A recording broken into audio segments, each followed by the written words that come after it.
আসসালামু আলাইকুম রহমতুল্লাহ। আলহামদুলিল্লাহ। আলহামদুলিল্লাহি ওয়াহদা ওয়াসসালাতু ওয়াসসালামু আলা মান লা নাবিয়্যা বা'দা। আলহামদুলিল্লাহ। আজকে আমাদের মাঝে শাইখ আফতাবউদ্দিন বিন আব্দুল্লাহ মাদানী হাফেজাহুল্লাহ উপস্থিত আছেন। আজকে শাইখের কাছ থেকে একটা অত্যন্ত গুরুত্বপূর্ণ একটা বিষয় আমরা অনেকেই হয়তো সঠিকভাবে এলেম রাখি নাই। সেটা হচ্ছে যে আল্লাহর নিকটে গ্রহণযোগ্য ইবাদাহ বা ইবাদত কি, এ সম্পর্কে আমরা শাইখের কাছ থেকে বিস্তারিত শোনার চেষ্টা করব। আমি শাইখকে বিনীত অনুরোধ করছি, শাইখ এই বিষয়ে আমাদের কাছে বক্তব্য উপস্থাপন করবেন। শাইখ, আপনি শুরু করতে পারেন। সালাম আলাইকুম রহমতুল্লাহ। ওয়ালাইকুম সালাম। আসসালামু আলাইকুম ওয়া রাহমাতুল্লাহি ওয়া বারাকাতুহু। ওয়ালাইকুম আসসালাম রহমতুল্লাহ বরকাত। ইন্নাল হামদালিল্লাহি ওয়াহদা ওয়াস সালাতু ওয়াস সালামু আলা মান লা নাবিয়্যা বা'দা ওয়া আলা আলিহি ওয়া সাহবিহি ওয়া মান তাবি'আহুম বি ইহসানিন ইলা ইয়াউমিদ্দিন। আ'উযু বিল্লাহি মিনাশ শাইতানির রাজীম। বিসমিল্লাহির রহমানির রহিম। ওয়া মা উমিরু ইল্লা লিয়া'বুদুল্লাহা মুখলিসিনা লাহুদ-দ্বীন। وقال تعالى: وقدمنا إلى ما عملوا من عمل فجعلناه هباء منصورا. فقال النبي صلى الله عليه وسلم: إن الله لا يقبل من العمل إلا ما كان خالصا وابتغي به وجهه.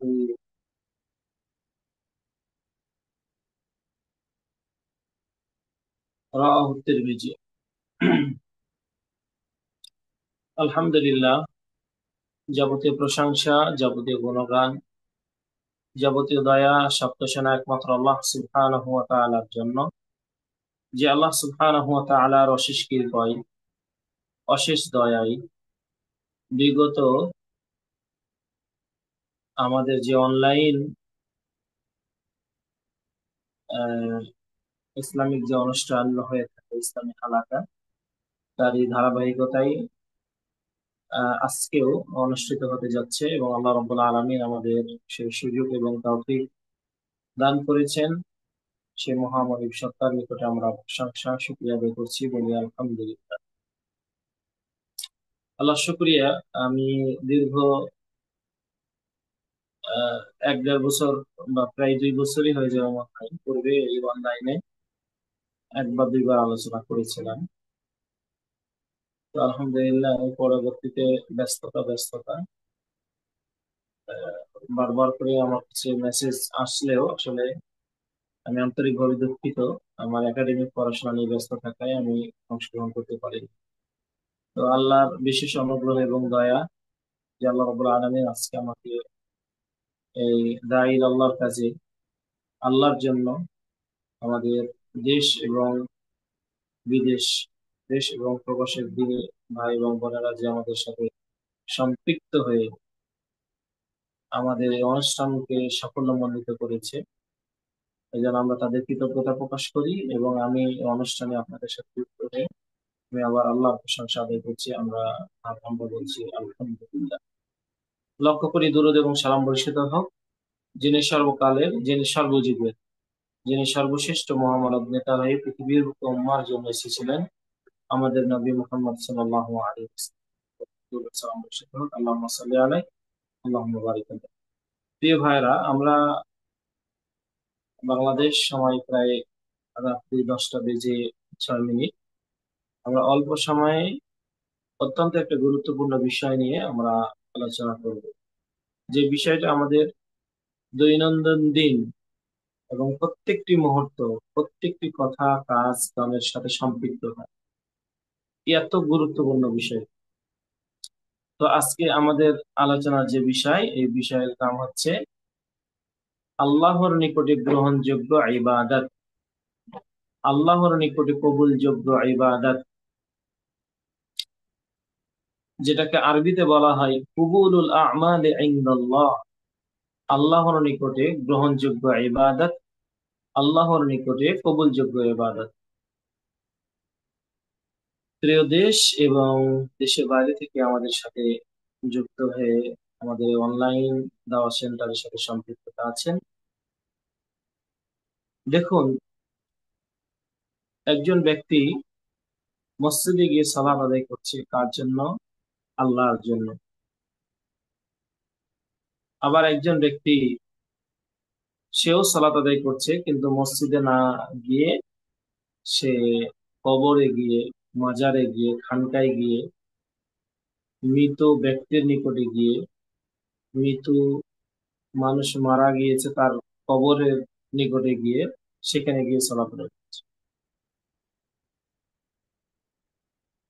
তো ইবনে তাইমিয়া রাহিমাহুল্লাহ তিনি ইবাদতের সংজ্ঞা দিয়েছেন যে ইসমুন জামিউন লিকুল্লি মা ইউহিব্বুল্লাহ ওয়া ইয়ারদা মিনাল আকওয়ালি ওয়াল আমাল, যে এমন একটি বিষয় যেটা যার ভিতরে কথা এবং কাজ, আভ্যন্তরীণ এবং বাহ্যিক বিষয়ের মাধ্যম দিয়ে আল্লাহর সন্তুষ্ট অর্জন করাকেই ইবাদত বলে।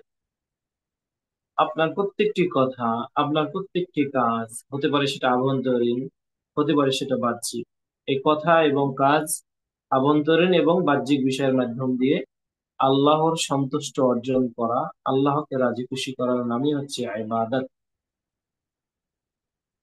তো যেই ইবাদতটা একমাত্র শুধুমাত্র আল্লাহকে রাজি খুশি করা, আল্লাহকে সন্তুষ্ট করার জন্য হবে, সেটাই কেবলমাত্র আল্লাহর নিকটে গ্রহণযোগ্য হবে, আল্লাহর নিকটে কবুলযোগ্য হবে, আল্লাহর নিকটে গৃহীত হবে, সেটাই কৃতকার্য হবে, সেটাই কবুল হবে।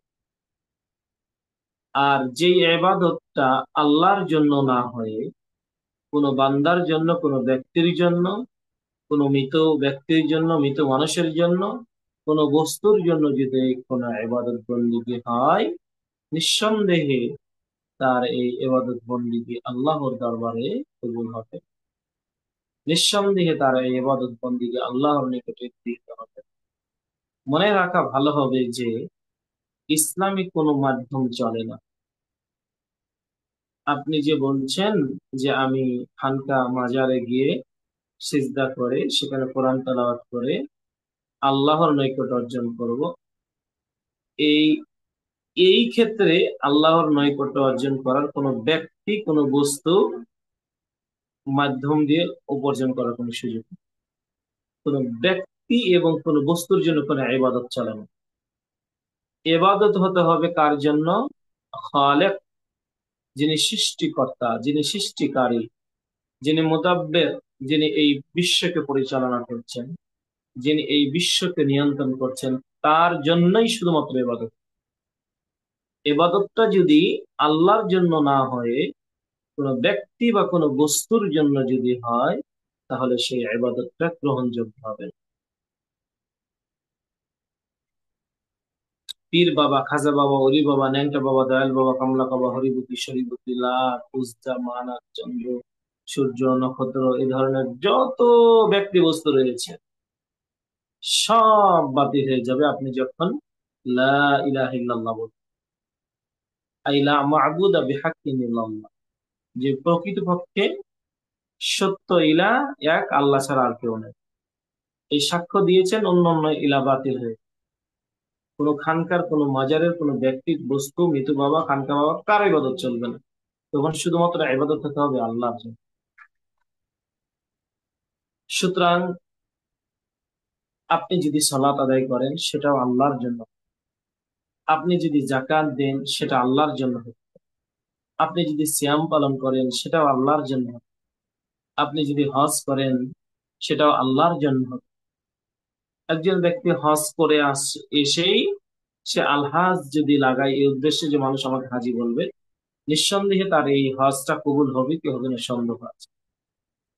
যেই ইবাদতের ভিতরে ইখলাস ও নিয়াত, বিশুদ্ধ নিয়াত নেই, সেই ইবাদতটা আল্লাহর কাছে কৃতকার্য হবে কি হবে না, আল্লাহর নিকটে গ্রহণযোগ্য হবে কি হবে না সন্দেহ রয়েছে। নিঃসন্দেহে প্রত্যেকটা ইবাদতে আপনার আল্লাহর সন্তুষ্ট, আল্লাহকে রাজি খুশি করা থাকে। আল্লাহ তাআলা বলেন, ওয়ামা উমিরু ইল্লা লিয়াবুদুল্লাহ মুখলিসিনা লাহুদ-দ্বীন। তোমাদেরকে এই মর্মে আদেশ করা হয়েছে যে তোমরা একমাত্র, শুধুমাত্র আল্লাহর ইবাদত বন্দেগী করো। কোনো খানকা, কোনো মাজার, কোনো ব্যক্তি বস্তু কারো জন্য নয়। তার জন্য ইল্লা, তবে লিয়াবুদুন, তারই তারই জন্য, শুধুমাত্র আল্লাহর জন্য। আল্লাহ রাব্বুল আলামিন বলছেন পবিত্র কোরআনে, ওমা খালাকতুল জিন্না ওয়াল ইনসা ইল্লা লিয়াবুদুন, আমি মানুষ এবং জিন জাতিকে সৃষ্টি করেছি যে একমাত্র, শুধুমাত্র তারা আমার ইবাদত বন্দেগী, আমার দাসত্ব, আমার তারা গোলামি করবে। তো ইবাদতটা যদি আল্লাহর জন্য না হয়, কোনো ব্যক্তি বস্তুর জন্য যদি হয়, তাহলে সেটা বাতিল। একজন ব্যক্তি শ্বশুর বাড়ি গিয়ে যদি সালাত আদায় করে আর বাড়িতে যদি নামাজ না পড়ে, তাহলে বুঝতে হবে তার নামাজ কবুল হচ্ছে না। সেখানে রিয়া ঢুকে গেছে, লৌকিকতা চলে এসেছে, চক্ষু লজ্জা হারাতে সে সালাত আদায় করছে। তার মানে ইখলাস ও নিয়াহ, বিশুদ্ধ নিয়াত নেই, এবং আল্লাহকে রাজি খুশি করা, আল্লাহকে সন্তুষ্ট করা তার উদ্দেশ্য নয়, যার কারণে তার ইবাদতটা কবুল হবে না। কোনো ব্যক্তি যদি মেয়ের বিবাহ দিয়েছে, ছেলের বিবাহ দিয়েছে, বিবাহের বাড়ি গিয়ে দেখতে এসে সবাই নামাজ পড়ে, সেও নামাজ পড়তে যাচ্ছে, নিঃসন্দেহে তার সালাত কবুল হবে। কারণ কি? ইখলাসুন নিয়াহ, বিশুদ্ধ নিয়াত নেই। সে চক্ষু লজ্জা আড়াতে সে সালাত আদায় করতে যাচ্ছে। বা বিবাহের বাড়ির লোক কি বলবে, ছেলের বিবাহের বাড়ির লোক কি বলবে, মেয়ের বিবাহের বাড়ির লোক কি বলবে, আমি যদি সালাত আদায় না করি, নিঃসন্দেহে তার সালাত কবুল হবে। কোন ব্যক্তি হজ করে এসেছে, আলহাজ নাম লাগাবে, এর আগে থেকে উদ্দেশ্য, নিঃসন্দেহে তার হজ কবুল হবে কি হবে না। কোন ব্যক্তি সিয়াম পালন করছে, মানুষজন কি বলবে, প্রতিবেশী কি বলবে, মানে আল্লাহর ভয় নাই, ইখলাস ও নিয়া নাই, বিশুদ্ধ নিয়াত নাই, নিঃসন্দেহে তার এই সিয়ামটা কবুল হবে কি হবে না সন্দেহ রয়েছে। এই জন্য আল্লাহ তাআলা সূরা ফুরকান 23 নম্বর আয়াতে আল্লাহ তাআলা বলছেন, ওয়াকাদিমনা ইলা মা আমিলু মিন আমালিন ফাজআলনাহু হাবাআম মানসুরা। আল্লাহ তাআলা বলছেন যে কিয়ামতের দিন আমি বান্দাদের ফয়সালা করার জন্য কিয়ামতের মাঠে আসব। আসার পরে কত আমল আমি দেখব যে আমলে ইখলাস ছিল না, আল্লাহর নৈকট্য এবং সন্তুষ্ট ছিল না। আল্লাহ বলছেন ফাজআলনাহু হাবাআম মানসুরা, সেগুলোকে আমি বিক্ষিপ্ত ধুলার ন্যায় ফু দিয়ে উড়িয়ে দেবো। নাউজুবিল্লাহ। তাহলে একজন ব্যক্তি সালাত আদায় করেও তার সালাতটা কবুল হবে কি হবে না সন্দেহ রয়েছে, যদি তার সালাতের ভিতরে আল্লাহর সন্তুষ্ট না থাকে।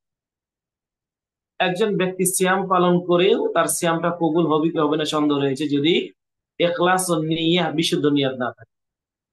একজন ব্যক্তি হজ করেও তার এই লক্ষ লক্ষ টাকা খরচ করে যে হজ করে, এত কষ্ট করে হজ করে, যদি আল্লাহর সন্তুষ্ট না থাকে, তাহলে তার হজটা কবুল হবে কি হবে না সন্দেহ রয়েছে। ঠিক অনুরূপ ভাবে কোন ব্যক্তি যদি মনে করে যে আমি জাকাত দিই না, মানুষজন কি বলবে, তাহলে আমি জাকাত দিয়ে এবছর কিছু বের করি মানুষ দেখানোর জন্য, নিঃসন্দেহে তার এই জাকাতটা কবুল হবে কি হবে না সন্দেহ রয়েছে। কারণ তার ভিতরে ইখলাস নিয়ে নেই, এই বিশুদ্ধ নিয়াত নেই। আর যে কাজের ভিতরে, যেই কর্মের ভিতরে, যেই আপনার আভ্যন্তরীণ হতে পারে, সেটা বাহ্যিক হতে পারে, যদি ইখলাস ও নিয়া না থাকে, নিঃসন্দেহে সেটা কবুল হবে।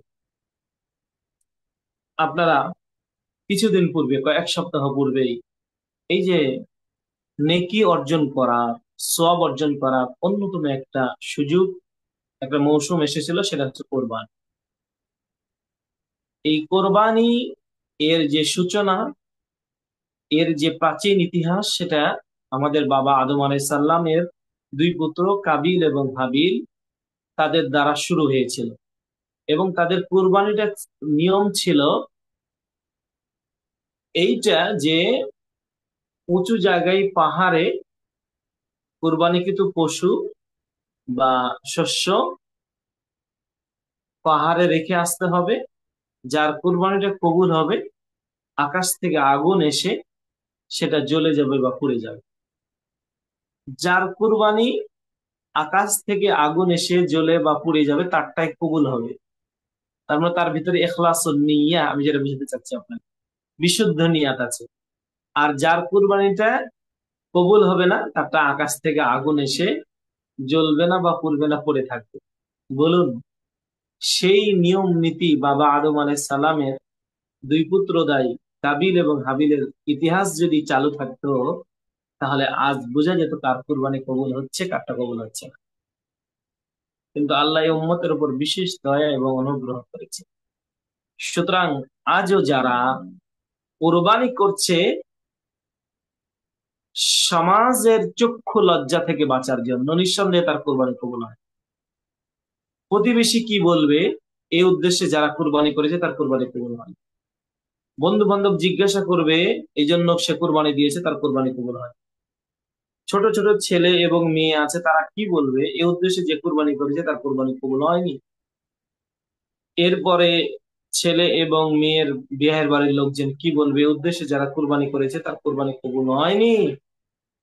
আল্লাহ বলেছেন, ইন্নামা ইয়াতাকাব্বালুল্লাহু মিনাল মুত্তাকিন, যে কাবিল যখন হাবিলকে হত্যা করতে চেয়েছিল, তখন হাবিল বলেছিল তার বড় ভাইকে যে, কাবিল শোনো, আল্লাহ রব্বুল আলামিন ইন্নামা ইয়াতাকাব্বালুল্লাহু মিনাল মুত্তাকিন, আল্লাহ কবুল করবেন শুধুমাত্র মুত্তাকিনদের পক্ষ থেকে।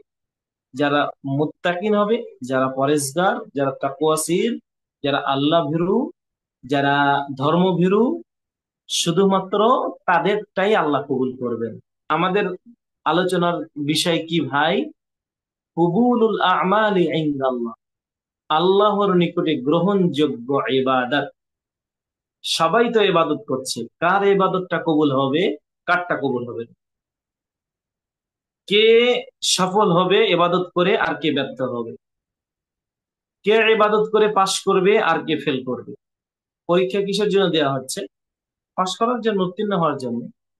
তা ইবাদত করে একজন ব্যক্তি সফল হবে, আবার ইবাদত করে একজন ব্যক্তি ব্যর্থ হবে। তো সফল কে হবে? যার ইবাদতের ভিতরে ইখলাসুন নিয়াহ, বিশুদ্ধ নিয়াত থাকবে, নিঃসন্দেহে তার ইবাদতটা কবুল হবে। আর যার ইবাদতের ভিতরে ইখলাসুন নিয়াহ, বিশুদ্ধ নিয়াত নেই, তার ইবাদত নিঃসন্দেহে আল্লাহর দরবারে কবুল। মুসনাদে আহমদের ভিতরে একটা হাদিস এসেছে, তারা দুইজন বন্ধু ছিল। তারা দুজনেই এমন দেশের অধিবাসী ছিলেন যে যে তারা তাদের দেশের রাজা থেকে নিয়ে সর্বস্তরের মানুষ অগ্নি পূজক ছিল। তারা ইসলাম ধর্ম গ্রহণ করায় তারা সফরে বের হয়েছিলেন এক পর্যায়ে, এমন একটা সময়ে। তো একটা মাজার দিয়ে অতিক্রম করছিল। তো তাদের দুইজনের একজনকে বলল যে আমাদের মাজারে কিছু দান করো। তো সে কিছু দান করলো মাজারে।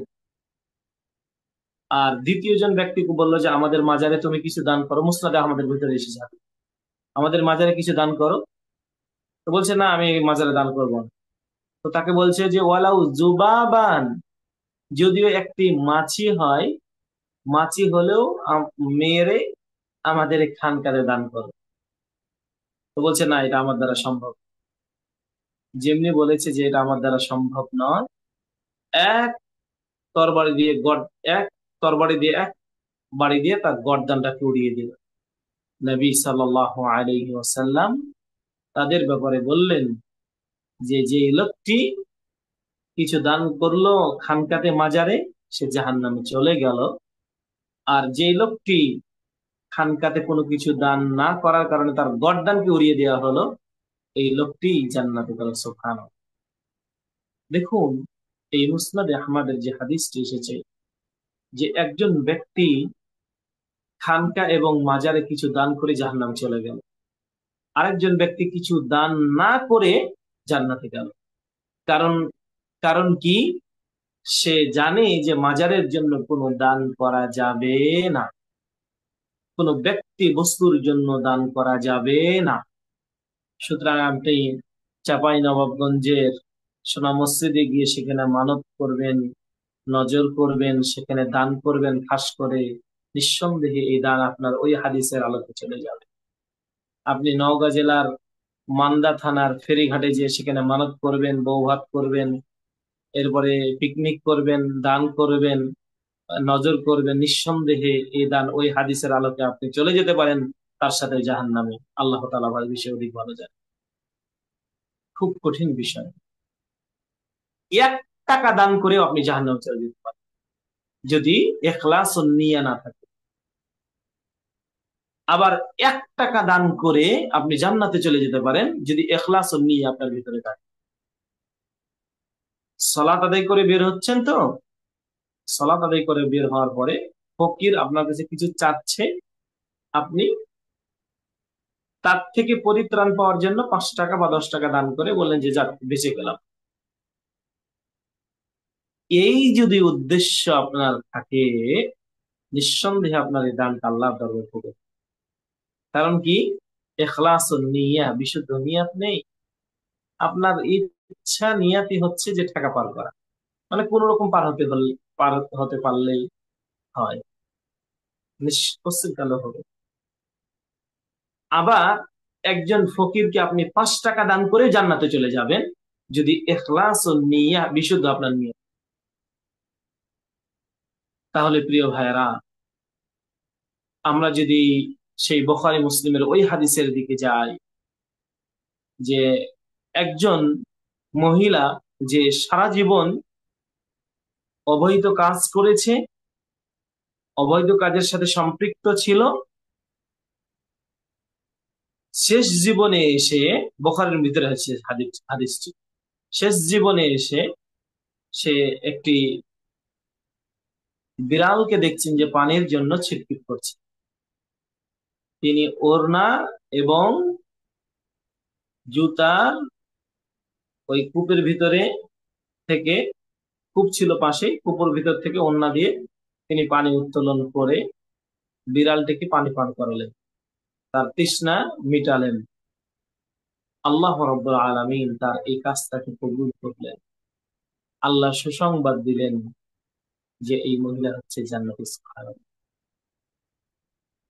এই যে কাজটা, যে এই মহিলার, যে সারা জীবন সে অবৈধ কাজ করেছে, কিন্তু শেষ জীবনে এসে একটি ভালো কাজ করেছে, যেটা আল্লাহকে হয়তো বা রাজি খুশি করা, সন্তুষ্ট ছিল, এবং যেই কাজের ভিতরে ইখলাস ও নিয়া, বিশুদ্ধ নিয়াত ছিল, এবং যার কাজটিকে আল্লাহ কবুল করে নিয়েছে।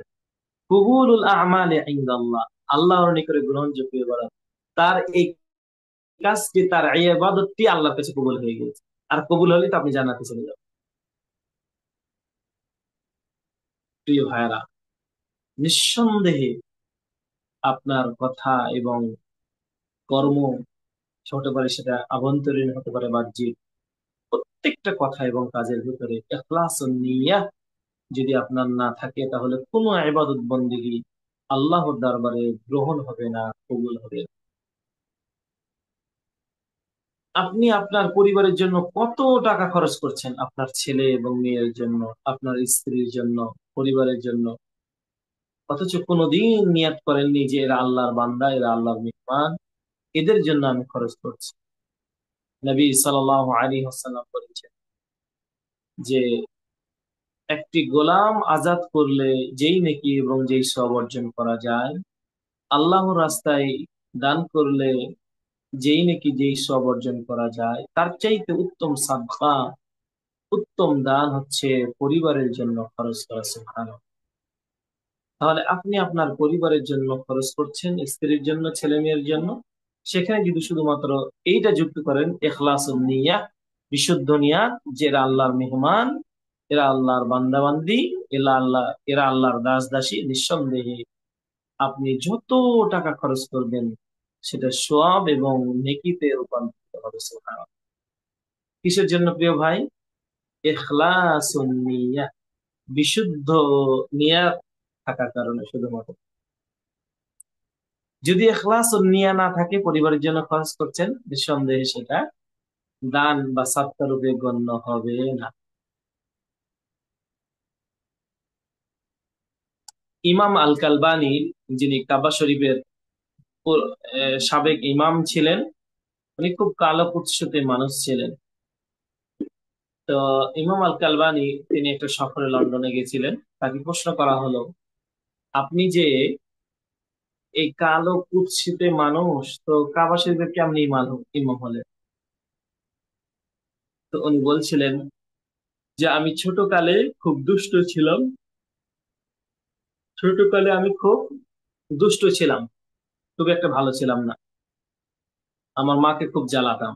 তা আমার মা আমার দুষ্টামি দেখে আমার মা বদদোয়া করেছিলেন, যে বদদোয়াটা বদদোয়া ছিল না, ভালো দোয়া ছিল। আমার মা আমার জন্য দোয়া করতেন, আল্লাহ যেন তোকে কাবা শরীফের ইমাম বানায়। সুবহানাল্লাহ। আল্লাহ রাব্বুল আলামিন তার মায়ের দোয়া কবুল করলেন, তিনি কাবা শরীফের ইমাম হলেন। তিনি বলছেন যে আমি এই কাল ইমাম আল কালবানী তিনি বলছেন যে আমার মতন কালো কুৎসতে এবং এই একেবারে গ্রাম্য থেকে গ্রাম্য আরবিয়ানদের যে গ্রাম্য, এই গ্রাম্য পর্যায় থেকে কাবা শরীফের ইমাম হওয়ার আমার কোনো সুযোগ ছিল না। একটি সেটা মাধ্যম, সেটা হলো আমার মা আমার জন্য দোয়া করেছে। তো আপনি যে আপনার ছেলে মেয়েকে মাদ্রাসায় দিয়ে কিছুদিন পর টেনে নিচ্ছেন, তো আপনারটা কবুল হচ্ছে না কেন? মাদ্রাসায় দিয়েছেন, আপনার নিয়ত আছে যে কিছুদিন পর যদি না হয় তো ওকে স্কুলে ভর্তি করবে। মানে নিয়াতের ভিতরে গরমিল।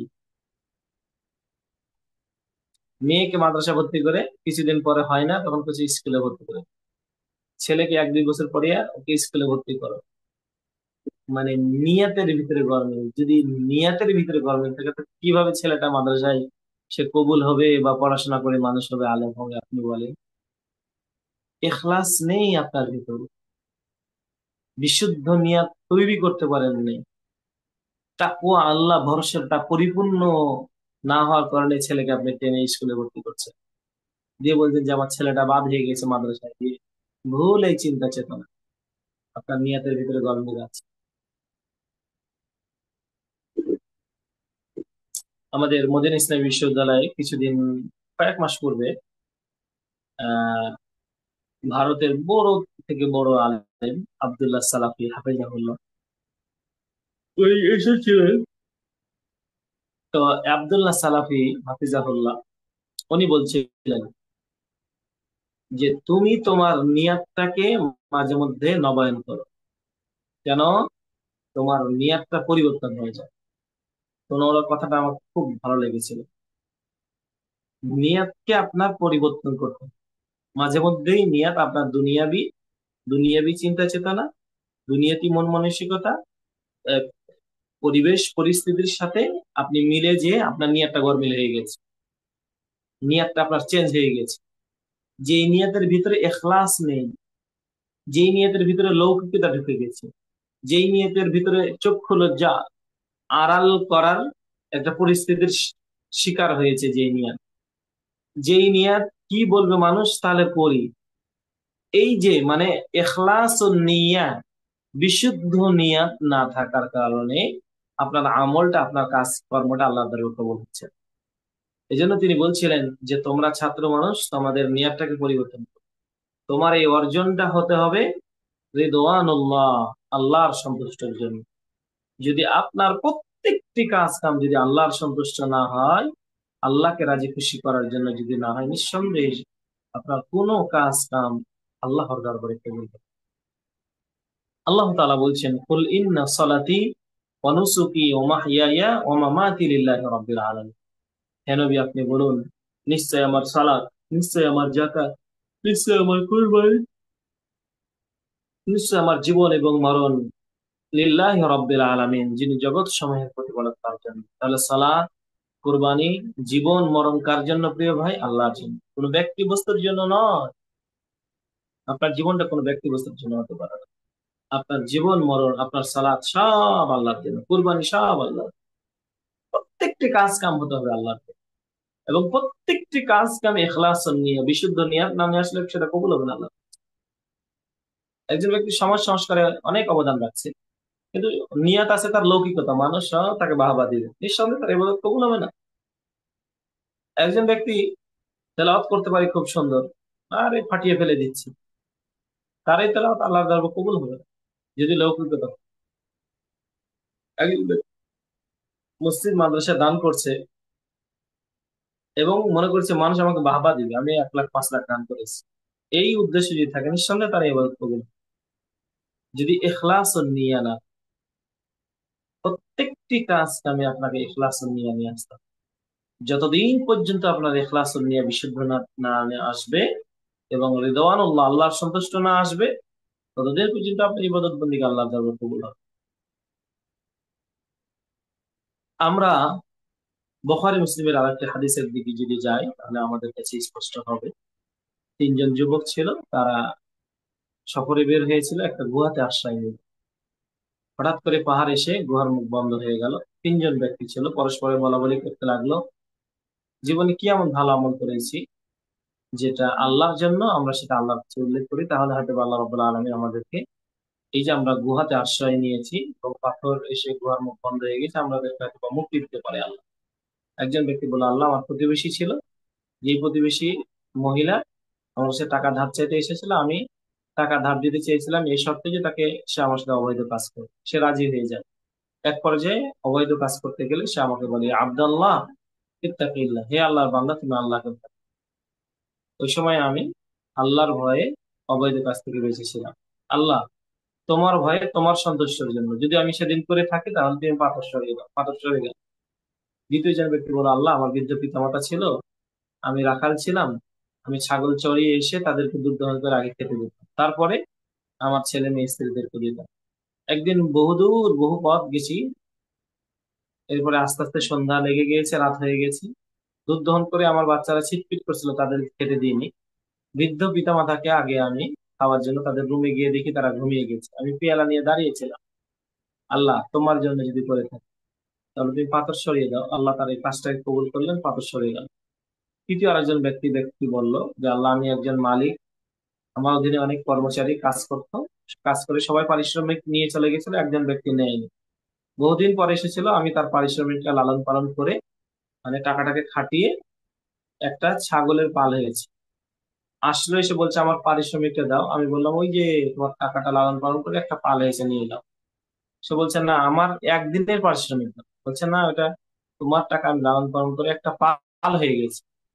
তখন লোকটি পাল নিয়ে গেল। আর সেই লোকটি বলল, আল্লাহ, আমি চাইলে সেদিন পারতাম পুরো ছাগলের পালটা না দিয়ে অল্প কিছু দিতে পারতাম, কিন্তু তোমার জন্য আমি সেদিন দিয়েছি। এবং তার পারিশ্রমিকটা বহুদিন পর আসার পরেও আমি ফিরিয়ে দিয়েছিলাম। আমি আত্মসাৎ করি নাই, মুনাফিকি করি নাই, চুগলখড়ি করি নাই, দালালগিরি করি নাই।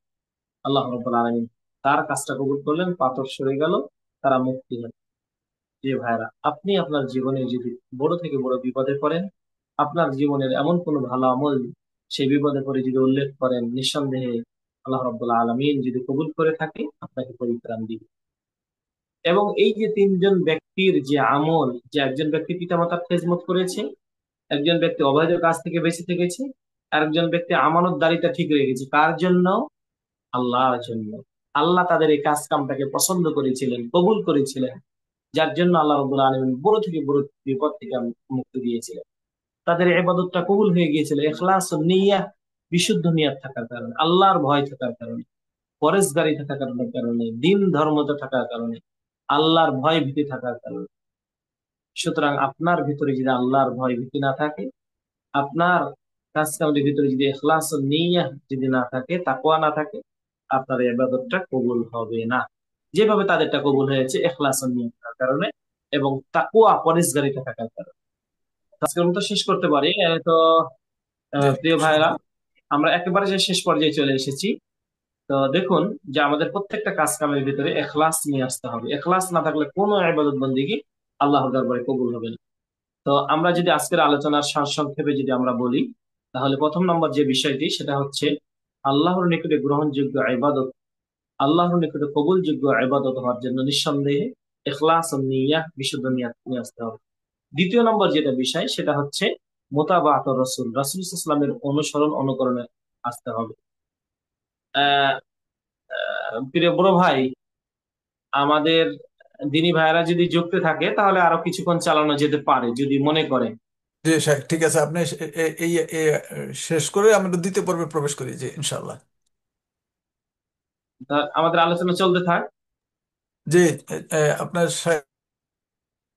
দ্বিতীয় বিষয় গেল যে ইখলাস ও নিয়ত, প্রত্যেকটা কাজ কামে বিশুদ্ধ নিয়ত নিয়ে আসতে হবে। আমি বোঝানোর সর্বোচ্চ চেষ্টা করেছি। এবং আমরা যদি আরো বলি যে একজন ব্যক্তি আহ একটা কাজ কর্ম করেও তারটা কবুল হবে না যদি সেটাতে ইখলাস নিয়াত না থাকে। যেমন ওই হাদিস নবী সাল্লাল্লাহু আলাইহি ওয়াসাল্লাম, বুখারী বর্ণনা এসেছে, নবী সাল্লাল্লাহু আলাইহি ওয়াসাল্লাম বলছেন যে তিন শ্রেণীর ব্যক্তিকে দ্বারা জাহান্নাম উদ্বোধন করা হবে। তার এক শ্রেণীর হচ্ছে হুজুর আলেম, দ্বিতীয় নম্বর হচ্ছে আল গানি, ধনী ব্যক্তি, তৃতীয় নম্বর হচ্ছে শহীদ, শহীদ ব্যক্তি। তো আলেম ব্যক্তি যে বক্তা, যে খতিব, যে ইমাম, যে মুয়াজ্জিন, সারা জীবন ইমামতি করেছে, বক্তব্য দিয়েছে, কিন্তু ইখলাস নিয়ে, বিশুদ্ধ নিয়াত ছিল না, নিঃসন্দেহে তার এই দাওয়াতি কাজটা আল্লাহর দরবারে কবুল হবে না, তার স্থানটা চলে যাবে জাহান্নাম, নাউযুবিল্লাহ। দ্বিতীয় নম্বর হচ্ছে আল গনি, ধনী ব্যক্তি, সে সারা জীবন দান করেছে লৌকিকতা, মানুষকে দেখানোর জন্য, ইখলাস নাই, তার এই দান কবুল হবে। তৃতীয় নম্বর, একজন ব্যক্তি আল্লাহ রাস্তায় জিহাদ করেছে, যুদ্ধ করেছে, কিন্তু যেই যুদ্ধের ভিতরে এখলাস ও নিয়াত, আল্লাহর সন্তুষ্ট ছিল না, বিশুদ্ধ নিয়াত ছিল না, রিদওয়ান আল্লাহ ছিল না, তার এই আল্লাহর পথে শহীদ, অর্থাৎ আল্লাহ রাস্তায় যুদ্ধ করেও সে জান্নাতে যাবে না, কারণ সে রিয়া ছিল, মানুষ তাকে বাহবা দিবে, এই উদ্দেশ্য ছিল। রে ভাড়া, সুতরাং আমরা প্রথম পর্বে প্রথম নম্বর যেটা বিষয় বলবো যে প্রত্যেকটা কাজ কামে ইখলাস ও নিয়াত নিয়ে আসতে হবে। আমরা দ্বিতীয় পর্বে আমরা অল্প সময়ে ইনশাল্লাহ সেরে দেবো, 10-15 মিনিট। দ্বিতীয় পর্বে আমরা আহ ইবাদত কবুল হওয়ার জন্য দ্বিতীয় যে যেটা ধাপ, সেটা হচ্ছে মুতাবাত রসুল থাকতে হবে। তো মুতাবাত